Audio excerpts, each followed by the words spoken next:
Today's show is sponsored by the ABV Barrel Shop. The ABV Barrel Shop is located in the St. Louis metro community of Arnold, Missouri. The ABV Barrel Shop is focused on one thing, single barrels. Best of all, you can try before you buy.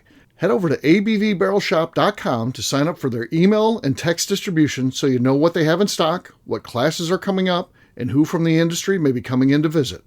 The ABV Barrel Shop. It's where single barrels live. We're also sponsored by the Bar to Go. The Bar to Go offers traveling minibars that are no bigger than a small purse or toiletry bag.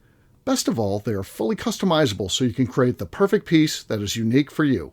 If you own your own business, what a fun and unique way to promote what you do. Check them out online at thebar2go.com. That is the number 2 in the Bar to Go.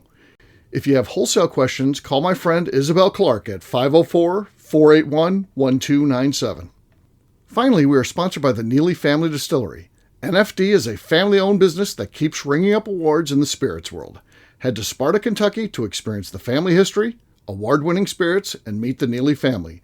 Check them out online at neelyfamilydistillery.com. Now, on to the show. Let's drink!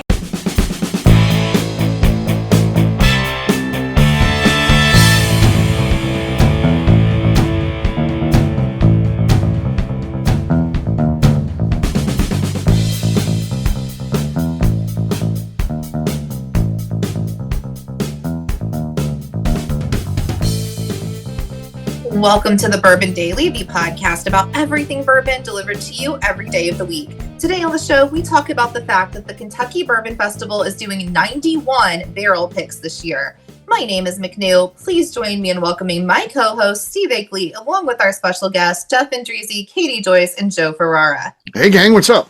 Hey, guys. Hey, everyone. Hey, so yeah, 91's a huge number. We'll talk about that and when we get back after the break. But right now, McNew said there's something she wanted to talk about. What is that, McNew? Yeah, so last weekend, I went to a new restaurant, kind of localish to me. It's like a couple towns away, but it's on a golf course. And they put bourbon in their name of this restaurant. I'm not going to say the whole name because I'm not going to call them out. Food was great. Old-fashioned was great. They're trying to sell themselves as a bourbon bar, which I think is actually perfect on a golf course because They are right off this golf course. It just makes sense. But the owner was there and I was talking to him, and the person I was with, he was like, "Oh, she's on a bourbon podcast. You should talk to her." And I was just kind of like, "Don't do that to me today." But it was like, so he's like, "Yeah, I'm just like trying to get like some Blantons and some cool stuff in here." And I was just like, "You have some good stuff." And he was like, "Well, what should be my well whiskey?" I was like, "You have Green River back there. I would make that my well whiskey because it's delicious. It's perfect. Like, not for expensive for you." And he's like, "You have like some Bookers and some cool stuff, but this man is focused on getting Blantons in here. And he knows somebody I know in town." And I was just like, "I would not get Blantons. I would do my own single barrel picks from this person." I was like, "Your own single barrels, like maybe grab some guys on the golf course, like who had a good day, and be like, call it their pick. Get people involved in this. That's going to sell better than Blanton's." And he looked at me like I was crazy.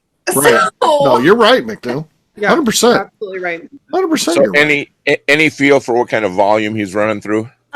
No, they just opened like 3 weeks ago, so it's like kind of hard to tell. He's never ran a restaurant before. He's not a bourbon guy. He straight up told me, he's like, "I'm a Jack and Coke guy." And I'm like, "Why are you opening a bourbon restaurant?" He's like, "Thought it seemed cool." And like, I wish him the best of luck because it has a lot of potential, but I don't think it's going to go that well with what he's doing. Right.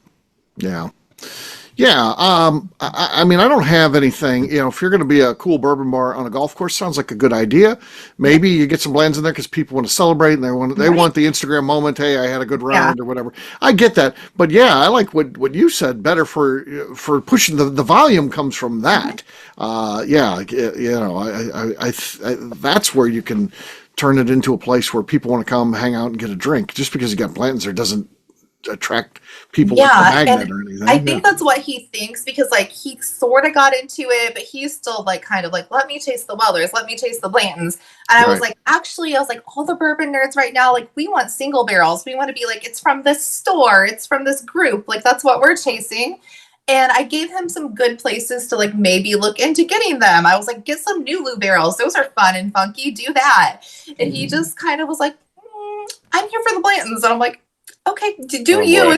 It's your business, but I can come consult for you a little and help you out, but you're not open to it. So Yeah, you should talk to him about your buddy up there in Newtown, and yeah, Jason, that would be a great pick. That would be a that great would be a pick. great pick for him. Yeah.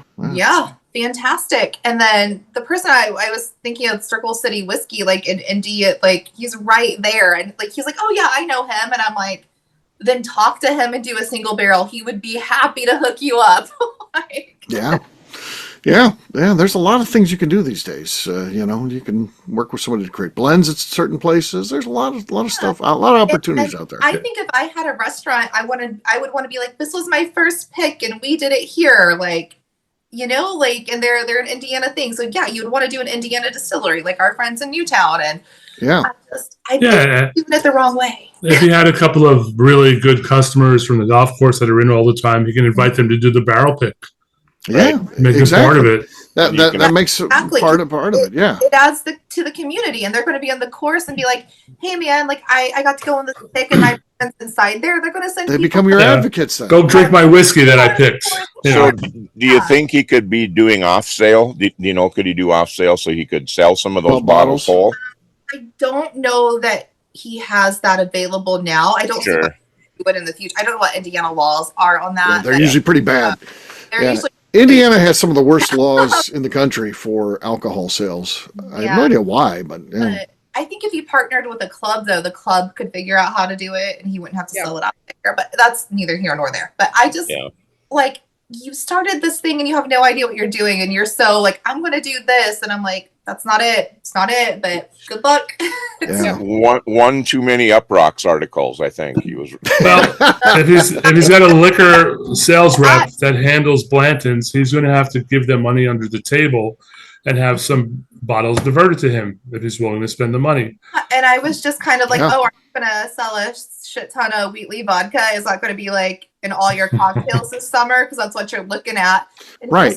If he's going to try to go the legitimate path, he's going to be getting Fireball. He's going to have to get Wheatley vodka. Yeah, there's a lot of it to get there, but yeah, you got, and then you end up at the end of it. You're like, good. I bought all that shit. Now I get to get my blends. You get 2 bottles. Yeah. What good is that? Yeah. Honestly, in the town it's in, he's not going to have a hard time selling Fireball shots, but like the younger golfers. Bourbon bar. Yeah. Fireball's a thing. I mean, if I had a bar, I would have it. I'll say that. I'm not a fan. I don't drink it myself, but there's a place for it. There's audience for it for sure. So, on that note, guess what, gang? It's time to drink. We're going to start with McNew this time. McNew, what do you got there? I have some Edwin Co. It's a high rye bourbon. Okay, there was a lot happening there. Desk strikes. Desk and doing all kinds of stuff. There was. Did it surprise you? I feel like that was a premature pop almost from that bottle. Like you were still sitting on the desk and it just went off in your face. I feel like it popped here, but like then came out here, and then like the top of my desk. There's a lot happening. Really. Who is that? Who's that from? Edwin Co. They're in northern Indiana. Okay. Like what we call the region, kind of up by Michigan. Churubusco. They actually have a cryptid. There's a cryptid turtle that lives there. Oh, okay. Yeah. I went to Mothman's Town over Memorial Day. Yeah. What's that? Did you love it? Oh, it was fun. It was so much fun. Yeah. And when I was at the statue, I ran into a lady who was one of the eyewitnesses to Mothman, which is cool. Really? So we went there. So we go there on Saturday, and it's crowded the whole day. Because it's right in the downtown, the square area, which is tiny. The Mothman statue, and all day it was busy. So it's hard to get photos and stuff like that. So, but then we were going back Sunday early, and we were the only ones there. And we're like, oh, let's get some photos and stuff like that. And this little old lady comes and is like, are you guys from here? And we're like, no. And then she's like, well, I've been in a lot of documentaries and stuff. And we're like, really? And I just pull out my phone and I was like, I'm going to start recording. So I start recording her. And sure enough, she's one of the people who had actually witnessed the Mothman back in 1966. What's her name? Her name is Faye, F-A-Y-E Laporte, L-E-P-O-R-T. She was Faye DeWitt because she was a kid when this happened. But yeah, and I did an interview with her, a little street interview, and probably about 5 minutes long. It was awesome. Yeah. So I've, just a random run-in. She had to cut the interview short. She had to go to church, so that's why she was up and about. So Oh, wow. yeah. So that was very cool. Very cool. That interview is out on Bourbon Sasquatch channel on YouTube. It's out there, so you can check that out and see some insight from a lady who actually saw a Mothman. It's fun because she's, very credible, nice lady. I mean, I don't know if you believe in that stuff or not. I don't know that I believe in it or not. But whatever she saw, she believes what she saw. I 100% believe that she's not lying or anything like that. Who knows, what she actually saw? But that's her story. So it was cool. It was nice. That is cool. I'm gonna have to watch It was probably just Bigfoot. Yeah, probably. Flies now. Wasn't Mothman at all. It was just- Right. What's amazing about that little town, and McNew's been there, right? You've been there? Yep, I've been there. Yep. It's fun because the whole economy is based on Mothman. I mean, the barbershops, the Mothman barbershop, everything there is Mothman. They got Mothman coffee, Mothman. Like Roswell. Yeah, like Roswell. Yeah. But here's the thing I found too. West Virginia is so cheap. My God. So I was there with the warden and a daughter and daughter's fiance. And like when the warden and I go to Florida and we'll go get ice cream and I'll get 2 scoops, she'll get 1, and it'll be like $23 for that. I go to there and they ring it up. And I got 2 scoops. My son-in-law or future son-in-law gets 2 scoops. The girls each get 1 scoop. So you're talking about servings for 4 people. That with tax, it was like $16. It's like shit. Yeah. I was like, I think you rang it up wrong. I was arguing. I was expecting to be like $50. We're in a tourist town, like I'm at when I'm in Florida. No. Yeah. Oh, Jeff, and I saw a big giant brisket too. I go to the grocery store and I Really? swear to, yeah, big giant brisket that it would be at least $100 in St. Louis. It was like $43 there. I was like, damn, Holy cow. I got to move to West Virginia, I think. I'll be the rich guy in town. Yeah. I was in North Carolina and stopped at a roadside fried chicken stand, and they gave you like a half a chicken fried, 3 sides, and it was $5. And in New York, if you tried to buy that here in New York at the time, it was like $14, $15 for the same thing. Yeah. It's nice that there's still places like that out there. Yeah. It feels kind of good. So I was teasing my wife saying they're probably not really chicken that we're eating, yeah. I've got from Lasso Motel their cigarette blend. Their cigarette blend. I'm going to light up a cigarette too as I go here. Cigarette show. There you go. You go ahead. It's good stuff. It's actually very good. I enjoy this one quite a bit. So here we go. Swide on the set.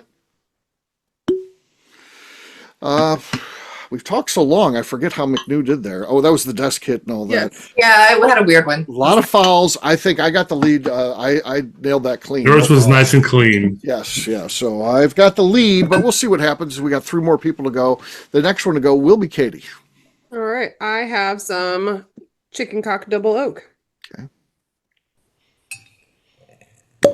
Okay, there's our leader now. So that was a Nice. clean one as well. Louder than mine. So she has the lead. Joe's up next, though. I have a bottle of Bottled in Bond Heaven Hill. If you notice, it's about an inch left. This is actually the first time I'm drinking it. My son's now become a bourbon drinker. Okay. So whenever he comes over, he's like hitting my stash, finding something he enjoys, and finishes off my bottles. Nothing there, Joe. Nada. Yeah. You did All right, last. Swiat microphone when you went to get the podcast set up? Yeah, Swite told him what to get. So he took some advice from I Swite. don't even know what I have here. All right. And Drizzy's next. Katie has the lead here. All right. I have some J. Henry, just straight bourbon whiskey, 5-year-old. It's from the ABV Barrel Shop. Ooh. Okay. That was nice, but that's not going to be enough. You're going to fall short of the goal line there. Katie wins that. So cheers to Katie. Cheers, Katie. Cheers. All right. We're going to take a quick break. And then when we come back, we're going to be talking about the Kentucky Bourbon Festival. 91 barrel picks. We'll do that in just a few.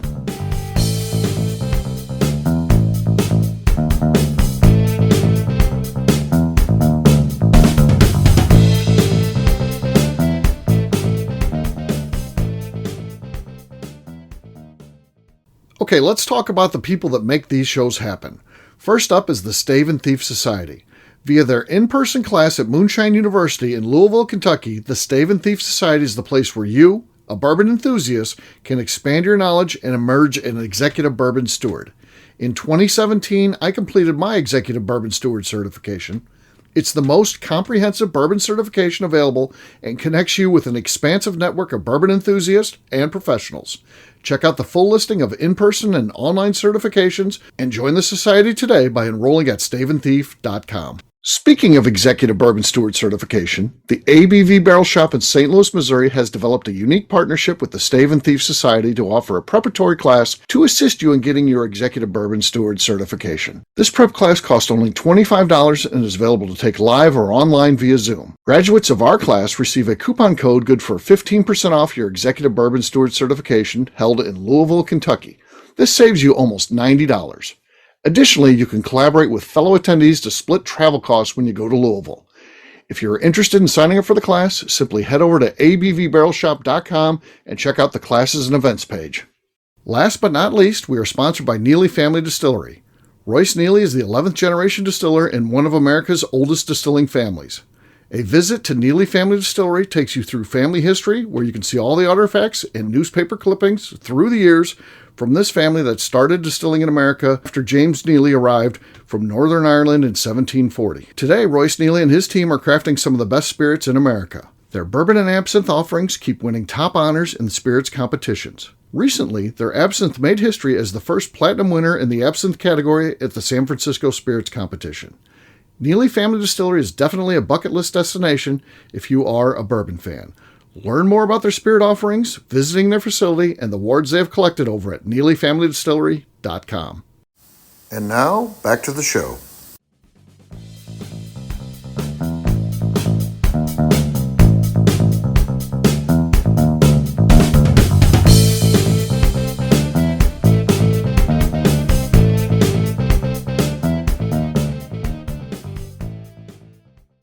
Hi, this is Rick Brenner, and you are listening to the Bourbon Daily. Shouldn't it be the legend? Maybe. Welcome back to the Bourbon Daily. Today we're talking about the Kentucky Bourbon Festival and their 91 barrel picks this year. Yes, we are. That's crazy. That is a crazy amount, 91. I don't think all of them will necessarily be available at the festival. A lot probably will be. They sell barrel picks there, but I think they also do some leading up to it to kind of promote it. Hey, this store is releasing a Kentucky Bourbon Festival pick. You know, it just helps get the word out about them. So I don't think you'll have all 91 available at the festival. There'll be a lot, but I just thought this was a huge undertaking, and it shows you how well accepted the Kentucky Bourbon Festival and what a big part of Kentucky it is at this point, doesn't it? Mm-hmm. That many stores and brands lining up. Yeah. I think well, if you look it up online, all the different groups that they're involving in these as well, of all the different websites it's posted on, and so. Definitely promotion, but I think as well, there's not that many people necessarily that can make it to the festival, and so finding a way to make more people, more groups feel included in this as well, I think it's a fantastic idea that gets the excitement up for it. Yeah. Yeah, I mean, they're sold out already, right? For was it September? They are, yes, yep, it is sold out. Even, did you see some of like the top tier packages where they get like a fancy watch and everything? It was like $1,000 for a ticket. Like, there was some for over $7,000 for a ticket. Jeff, did you buy that one? I did not. No, he bought two. He bought two. He did not buy one. He bought two. We'll be at the New England Cigar Expo during that event. So, okay. Oh, that's a bummer. I was hoping to see you there. I'll be there. And I will be getting the same experience as the people spending $7,000. Well, other than the watch and that. Because other than the watch, I'll sneak into the other stuff. You walk like with purpose. That's the key at any sort of those festivals. You look like you should belong there, and you like just get a lanyard with your name on it. You show it to people. It's your name that you print it out. They're too busy to care. As long as you're not causing a scene and you look like you belong. Exactly. Yeah. Swing your arms confidently and. Exactly. Positive walking style. That's key. Positive walking. Years ago, we had a cigar conference festival in Manhattan that I went to. And for some reason, there must have been somebody there the day before. And every booth as I walked in were saying, "Hey, you're back again." And I would walk over and get they would have a drink, they give me free cigars. And I was with a friend who goes, were you here yesterday? I go, no. But I'm just going to keep going along with this. Right. I cleaned up. I mean, I left there with about almost a box worth of cigars. I had several different types of scotch and bourbons. Yeah. And I was not there, but everybody, for some reason, I must have looked like somebody else there was there the day before, and I just went along with it. Right. Well, at the very end of the day, you should have asked, been like, who do you think I am? Yeah. No, I wasn't giving that up.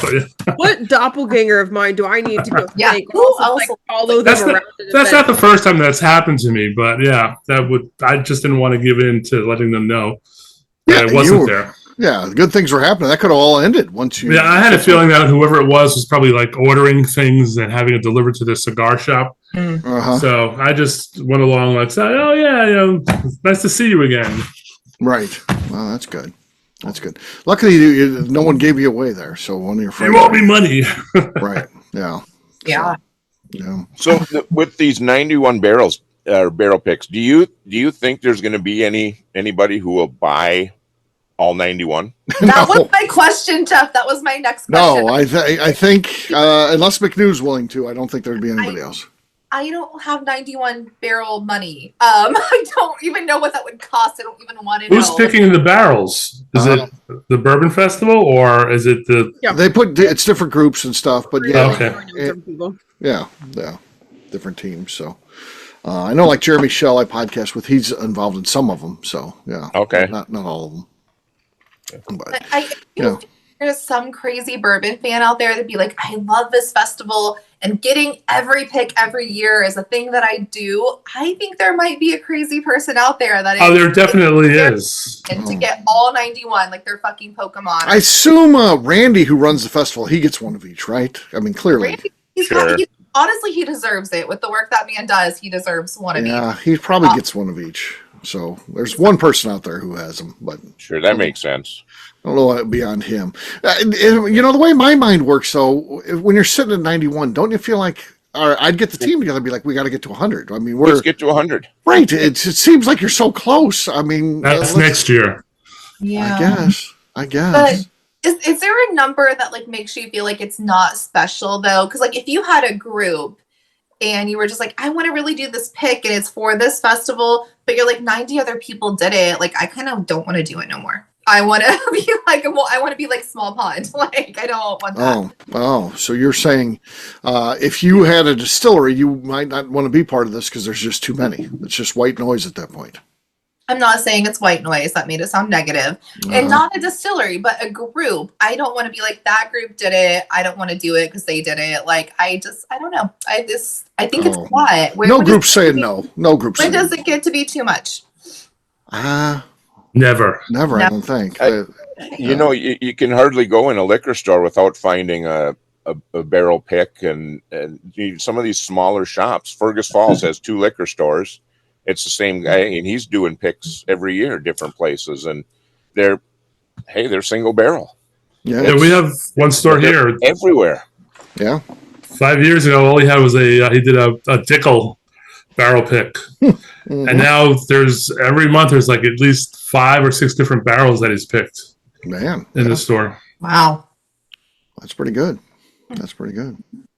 So, yeah, I mean, hats off to them. That's an undertaking, even though, you know, they're in a unique situation because, you know, I assume they don't have to buy them. They just get the fun of doing the barrel picks. That's a lot of barrel picks. Yep. They get the fun of that, which is cool. And, yeah. So, but still, no matter what, there's a lot of coordination, a lot of being involved, and a lot of time spent traveling to the distilleries and doing all that kind of stuff. I mean, it's not hard work. It's not work that's not pleasant, but ultimately there is some work there too. So, Yep.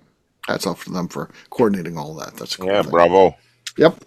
On that note, we're going to wrap this one up as we always do by talking about where people can find us. Jeff, we'll start with you. Where can people find you? I'm on Facebook, Instagram, and the Cigar Dojo, Jeff Andreezy, 2 I's and 2 Z's. All right, Katie. You can find me over on Instagram at KatieProof. All right, Joe. I'm on Instagram at bourbon_aficionado. All right, McNew. I'm on Instagram at McNew ABV. All right, for me, I'm an easy guy to find at Steve Akeley, Twitter, Instagram, or Facebook. I've got a website, steveakeley.com. We've also got a company website, abvnetwork.com. Check that one out. Everything that we do is out there. Also, come by and see me. The ABV Barrel Shop, the place where you can try before you buy. We're online, abvbarrelshop.com. McNew, anything else to say before we get out of here? I'd like to remind the audience to please give us a 5-star review. That includes comments. It helps new people find the show, which is very important to us. And if you like what we're doing, we ask that you please visit our Patreon page at patreon.com/the ABV Network. Great job today, gang. Finance, we'll have a brand new show for you tomorrow. Looking forward to that. Until then, take care, everybody. See ya. Bye. Adios. Bye-bye. Katie says bye. Peace.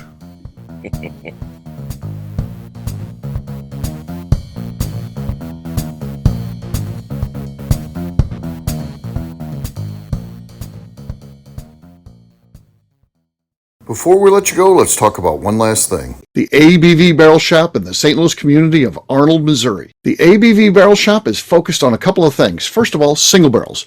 We are the place where single barrels live. We go to distilleries, taste through the whiskey, select the best barrel, and have it shipped to our store where we present it to you, our customers, by allowing you to try before you buy. We're also known for the classes that we have in our education center in the store, as well as the events we have with industry professionals from the bourbon business. If you are in the St. Louis area, please come by and visit us at 6 Fox Valley Center in Arnold, Missouri. Or at a minimum, at least sign up for our email and text distribution so you know exactly what's going on in our shop over at abvbarrelshop.com.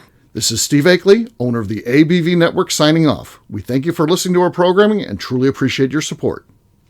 The Bourbon Daily is part of the ABV Network. For more information or to become a sponsor, please visit abvnetwork.com. Thanks for listening and cheers. This has been a Steve Akeley production.